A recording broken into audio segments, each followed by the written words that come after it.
জুলাই যোদ্ধাদের দায় মুক্তি সংক্রান্ত অধ্যাদেশ পাশ করা হবে সংসদে। বিশেষ কমিটির পর্যালোচনায় এ বিষয়ে একমত হয়েছে সবাই।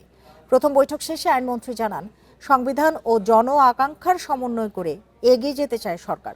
2 এপ্রিলের মধ্যেই 133 অধ্যাদেশ নিয়ে প্রতিবেদন দেবে কমিটি।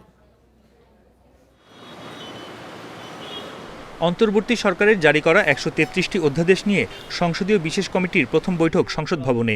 সকাল 11টার আগেই সংসদে আসতে থাকেন এই কমিটির সদস্যরা। এ সময় স্বরাষ্ট্রমন্ত্রী জানান, জুলাই যোদ্ধাদের দায়মুক্তি সংক্রান্ত অধ্যাদেশ গ্রহণ করা হবে। জন আকাঙ্ক্ষার বিরুদ্ধে যায় এমন কোনো অধ্যাদেশ জামায়াত সমর্থন করবে না বলেও জানান দলটির নেতা। জুলাই যোদ্ধাদের তাদেরকে সেই নামে অভিহিত করা হয়েছে। গণ অভ্যুত্থানে যারা নেতৃত্ব দিয়েছে, অংশগ্রহণ করেছে, সেই বিষয়ে ইনডেমনিটি দেওয়ার একটা বিষয় অধ্যাদেশ আছে, যেমন এইগুলোকে আমরা গ্রহণ করব।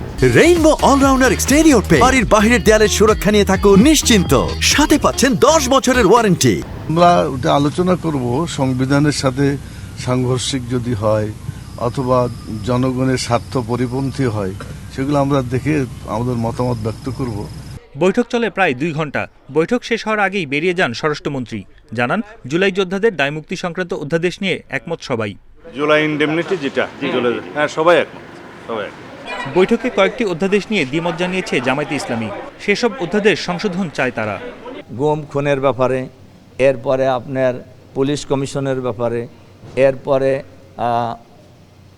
বিচার বিভাগের যে সচিবালয়, এগুলি যেহেতু আইনের সাথে রিলেটেড, এগুলি আমরা অধিকতর আরও আলোচনার জন্য আমরা বলছি যে এগুলো আপনারা পরবর্তী সময়ে নিয়ে আসেন। বৈঠক শেষে আইনমন্ত্রী জানান, সংবিধান ও জন আকাঙ্ক্ষার সমন্বয় করে এগিয়ে যেতে চায় সরকার। কমিটির প্রধান জানান, কয়েকটি অধ্যাদেশ নিয়ে দ্বিমত আছে, সেগুলো আবারও আলোচনা করা হবে। আমরা দুইটাকেই সমন্বয় করে এগিয়ে যেতে চাই। সংবিধান এবং জন আকাঙ্ক্ষা দুইটাকে সমন্বয় করে সংবিধান অবশ্যই সবার থেকে এগিয়ে থাকে। কিছু কিছু বিষয়ের উপরে 2-1 সদস্যের কিছু মতামত আছে, সেগুলো আমরা বলেছি যে পরবর্তী সবাই আলোচনা করার জন্য। সংসদ অধিবেশনের প্রথম দিনে 133টি অধ্যাদেশ সংসদে উত্থাপন করেন আইনমন্ত্রী। পরে 15 মার্চ অধ্যাদেশগুলো পর্যালোচনার জন্য বিশেষ কমিটিতে পাঠানো হয়।